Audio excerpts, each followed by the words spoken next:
त्यागियों की संस्था है, केवल त्यागियों की संस्था है और बहुत स्ट्रॉन्ग, बहुत स्ट्रॉन्ग। लेकिन बाबा ने कहा कि दोनों का कंबाइंड हमारा आनंद मार्ग है, यह गिरी और सन्यासी। गिरी और सन्यासी में आप लोगों को परिचय होगा कि आनंद मार्ग प्रचारक संघ के दो पार्ट, एक पार्ट ऑर्गेनाइजेशन का रहता है, एक पार्ट स्ट्रक्चर का है। ऑर्गेनाइजेशन के हिंदी हम लोग संस्था बोल सकते हैं और स्ट्रक्चर को संरचना बोल सकते हैं। उसके हेड समुदाय में वो सन्यासी है स्ट्रक्चर में, और ऑर्गेनाइजेशन हेड में हम सारे गिरी। और बाबा का कहना है कि दोनों का रिलेशन क्या है, दोनों का आपसे संबंध क्या है, यह कोऑर्डिनेशन का। कोऑर्डिनेशन करता है सहयोग, एक दूसरे का सहयोग। हमने टॉप सन्यासी से पूछा और कुछ बोलिए जो आप नहीं बोल रहे हैं। उन्होंने कहा एक और संबंध है, वो क्या है कि स्ट्रक्चर में जो सन्यासी है गिरी के लिए आदेशात्मक हुआ स्ट्रक्चर। फिर से सुनिए, वेरी इंपॉर्टेंट, कि सन्यासी हमको आदेश नहीं कर सकता है, हमारी वह मदद कर सकता है। आदेश अभी वर्तमान में चल रहा है, केवल आदेश चल रहा है। और है क्या, कोऑर्डिनेटेड कोऑर्डिनेशन, यह हमारा आनंद मार्ग है। वो सहयोग की भावना, प्रेम पूर्ण की भावना। और हमने अगली बार आप लोगों को याद दिलाया था कि ये जो स्ट्रक्चर है मानव समाज निर्माण के लिए, ये दोनों है। मानव का एक जो मानव समाज है उसके निर्माण के लिए है। और यह मानव समाज किसका, सन्यासियों का। सन्यासियों का समाज बनेगा यहाँ नहीं, हमारे गिरियों का यह समाज है। और गिरियों के समाज में आप देखते होंगे कि गिरी के समाज में नेचुरल वे में जो हमारी साधना हो सकती है, गृहस्थाश्रम की साधना हमारी है, यही साधना वो भी करते हैं। यह कोई अलग की बड़ी साधना करते हैं वो भी बात सहज जो हम लोग को गृहस्थाश्रम में दिया गया प्रचलित साधना, ये गृहस्थाश्रम की साधना है, गिरियों का समाज निर्माण। और बहुत आश्चर्य की बात यह है कि हमारे गुरु गिरी हैं।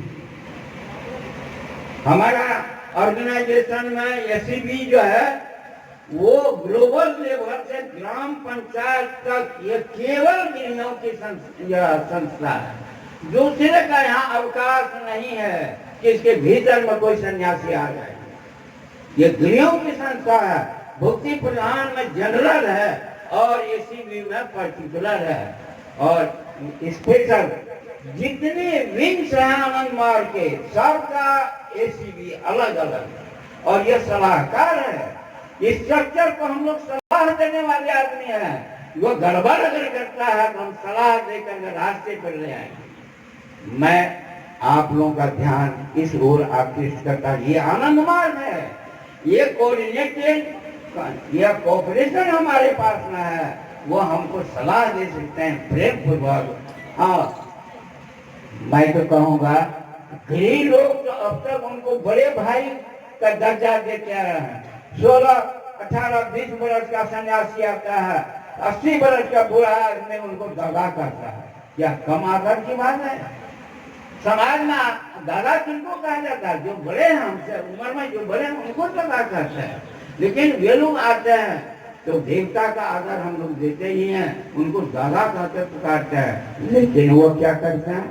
क्या इतना भी कहता है कि तुम मेरे गुरु भाई हो? आनंद मार्ग इसी जगह सावधान करता है। क्या आनंद मार्ग is a man making mission, it is not a चेला मेकिंग मिशन।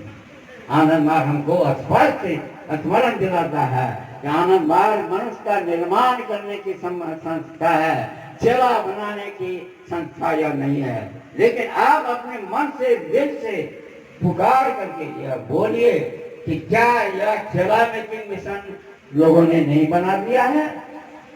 जो वह यशमैन खोजते हैं, यशमैन समझते आप अच्छे मार्गी तभी हैं जब उनको हर बात में करते हैं आपके साथ। यह है इसमें। और अलिया की लड़ाई 25-30 साल से यही है कि हम इसमें नहीं हैं, हम आपस में गुरु भाई हैं और पारंपरिक ढंग से हम लोग चलेंगे। साधक के जगत में अंत में मैं आप लोगों को ये कहना चाहूंगा कि मानसिकता जो बनी है वो स्वाभाविक है। हम लोगों ने निर्माण करवा दिया है। हम जो अपने आप को भूल गए, हम अपनी पहचान को छोड़ चुके हैं कि हम भी, हमारा भी कोई स्थान है, मेरा भी मूल्य है।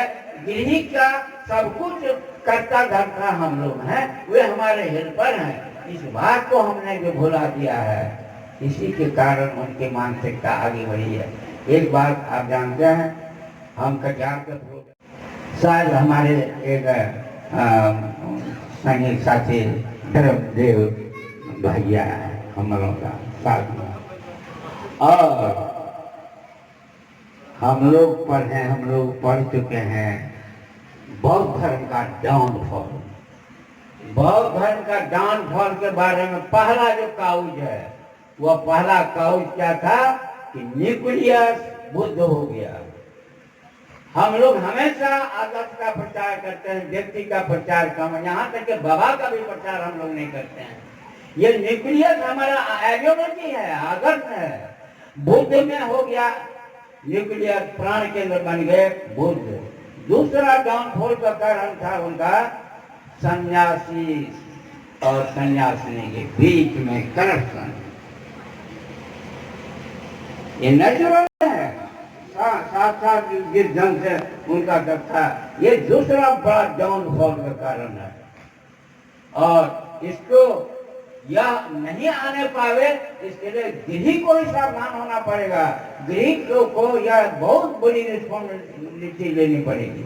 और तीसरा काउज था कि एजुकेशन जो राय संपोषित था उसको खत्म करवा गए। खैर, जो हमको बहुत सावधान करा दिया गया है।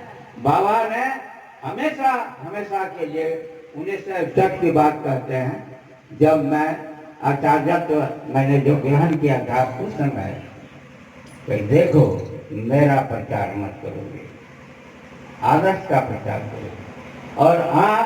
और हम जब गए हैं तब आप जानते हैं कि केवल आदर्श की बात हम सुनाते हैं। लोग सेंटिमेंट में बाबा को लेकर के इकट्ठा कराने की बात नहीं है। वो अगर है अभी है, कल परसों चला जाएगा। आदर्श का प्रचार करना है। और अंत में मैं समय इसलिए लेना चाहता हूँ, कार्यक्रम बड़ा जो मकसद है यहाँ का, उसमें ये है साधक हम लोग भी हैं, वो लोग भी हैं, मेरे भाई हैं। और वे आदरणीय है इसलिए कि वह हो चाहे वर्कर जरूरत उनकी है, लेकिन आप हम सजग रहें ताकि उनका सही उपयोग हम लोग कर सकें। यह दोष हमारा है जब हम अपनी पहचान को भुला करके हम उनको ब्लाइंडली सपोर्ट करते रहे, इसलिए उनका भी दोष अधिक नहीं देंगे। सजग होइए और जागृत होइए। मैं तो कहूँगा कि जो छोटे भाई भी हैं उनका भी दायित्व है।